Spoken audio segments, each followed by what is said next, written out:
Kelly, Missouri Senator Kit Bond is the ranking Republican on the Senate Intelligence Committee. Senator Bond, good morning to you. Thanks for joining us. Good morning, Matt. Let me use your own words about Speaker Pelosi here. You say it's outrageous that a member of Congress would call our terror fighters liars. It seems that Speaker Pelosi only has one play in her playbook: blame our terror fighters.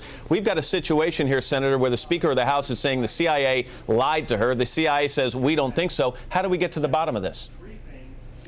First, I think it's a tragedy that we are seeing this massive attack on our intelligence community, which has kept us safe. First, they released the opinions which put all of our intelligence collectors at risk and divulged their methods. But now the Speaker is going after the agency and calling them liars. And I have looked at the underlying materials, not only the records they kept, but the cables they sent out to the field, and from what was apparently contemporaneous documents. Right. It's clear that they did tell her. Well, let me ask you this. She went on, by the way. She went further. She said, but they, quote, they mislead us all the time. As the vice chairman of the Senate Select Committee on Intelligence, who's received briefings from CIA officials, do you feel you've been misled in the past? That's unbelievable.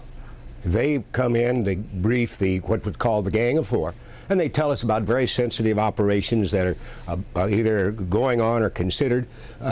We find out all the details. They let us know how it's developing and what's happened. Their job is to give us as much information as possible. And I've been in on quite a few of those briefings and found them always to be accurate. And of course, I was not there when she was briefed. Well, yeah, but that's been the practice I've seen. And do we need to put this into perspective, Senator, by going back to the time period of this briefing, September of 2002? We're a year away from the 9/11 attacks. The country's still reeling from that day of terror and wondering why more wasn't done to get to the bottom of that plot. So might information on interrogation techniques and waterboarding cause less outrage then than perhaps it might among some Democrats and even Republicans today? Clearly, when you read the cables that went back to the field, the people who were briefed were asking about the kind of information that was received. And they wanted to know what information had been received. They were not saying, hey, don't do waterboarding or any other of the enhanced techniques. They said, are we getting enough information? That was the focus at the time. And clearly, we were all concerned about a second attack. And I believe information stopped at least one, if not several, attacks in the United States. Real quickly, Senator, do you think, is Nancy Pelosi right when she says even if she had protested, there would be nothing she could have done about it at the time? Couldn't she have demanded hearings, or would that have been out of line? Oh, that's flat wrong.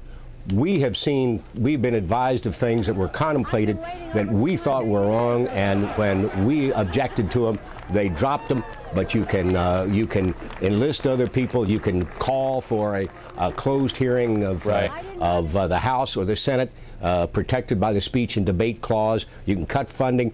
There's a whole list of things, and she did none of those that I'm aware of. All right, Senator Kit Bond. Senator, thanks for your time this morning. Thank you.